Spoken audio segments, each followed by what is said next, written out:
There are 8 major topics dealt with in the February 2018 report. And I believe that there is a theme that I've talked about in the Auditor General's introductory comments. And that theme is to do with oversight. And it's not a new idea. It's a continuation of a matter that the office has talked about to Albertans for a number of years. Essentially, our message is, and the evidence is there, that good oversight invariably results in, will lead to better results. Oversight is the process by which those who have the job of representing others in terms of looking in to see whether things are being done properly.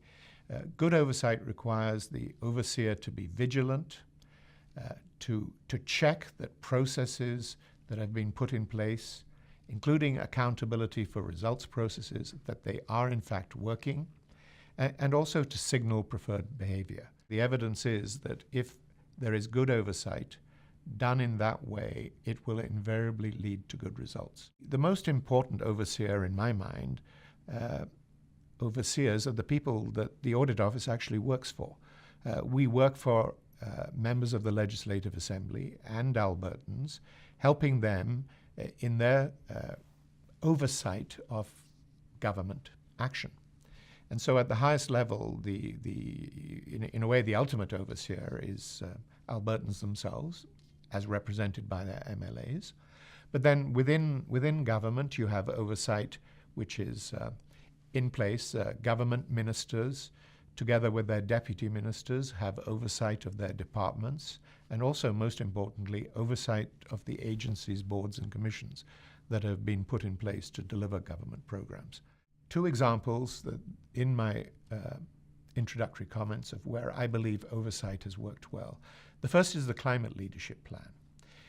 What the government did was it put in place a high-level cabinet committee to oversee the introduction of the Climate Leadership Plan.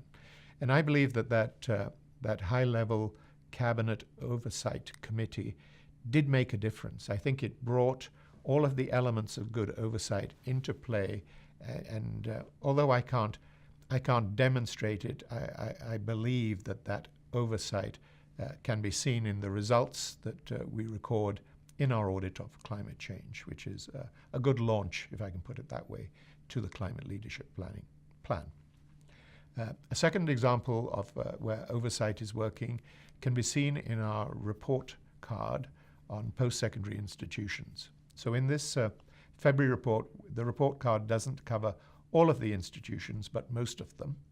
And one will see an awful lot of green, and green's good, but that green, that good green, in my opinion, has got there because of good oversight. Those institutions that have those green ticks, it isn't just luck. Those green ticks have been earned, if I can put it that way, and are being sustained by good board oversight.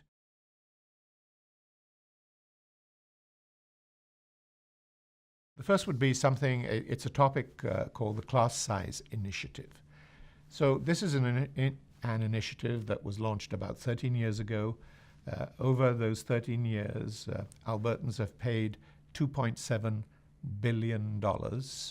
In the current year, the cost of the initiative, as disclosed in the budgetary documents of government, is just short of $300 million. And the major, at the highest level, finding we have is that the government has not been held to account for the results achieved. In fact, in our detailed report, we state that the results in some areas are no better today than they were 13 years ago. The point I want to draw to Albertans' attention is that when the Minister of Education appeared before the committee charged with looking into his budget and asking questions, no questions were asked in April of 2017. No questions were asked about the Class Size Initiative. And in my opinion, that's a failure of legislative oversight, oversight that can be conducted when budgets are examined. No attempt to probe from the minister, what results are you achieving? Are we getting value for money? So that's an example where I think oversight is weak. Another example would be the work we've done on the attendance at schools in the Northland School Division. So we did work in 2015. Two very simple recommendations came with that. The division had to improve its systems designed to improve attendance. They needed a plan.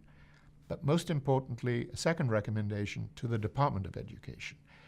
You need to use your oversight abilities and obligations to ensure that the Northland School Division puts in place plans to improve attendance.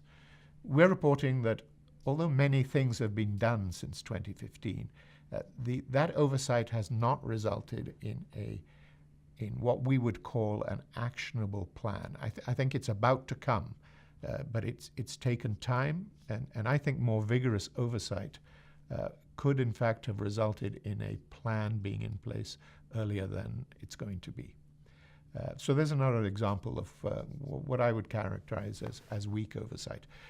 I would like to make the point that I just had the opportunity to meet the new board that's been appointed for the Northland School Division, and I have a good feeling that they understand their oversight role, and I think there will be, if I can put it this way, a more vigorous attention, more vigilance placed on management's efforts to improve attendance at schools in that division. Maybe I'll just end with just one more example.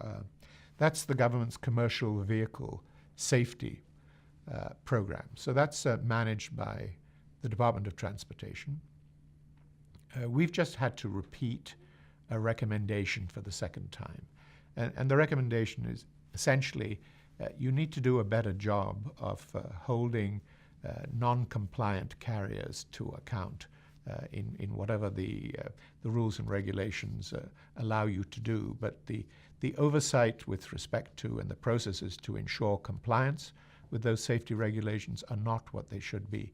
In fact, it's our belief that our audit work was actually a surprise to management. As we started the work, I think management became much more involved in looking at how they were dealing with compliance. And I think an outcome of our audit will be new approaches that will, in fact, achieve that compliance in probably better ways.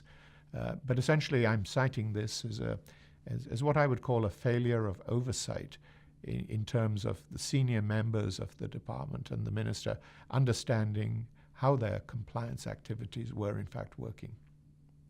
So those I've tried to give you a balance of tried to demonstrate to you that when oversight is in place, good results. When oversight is weak, there is a risk to Albertans, and this is why they should be concerned. If oversight is not what it should be, the risk is missed opportunity to do things better, and in simple terms, the possibility of waste.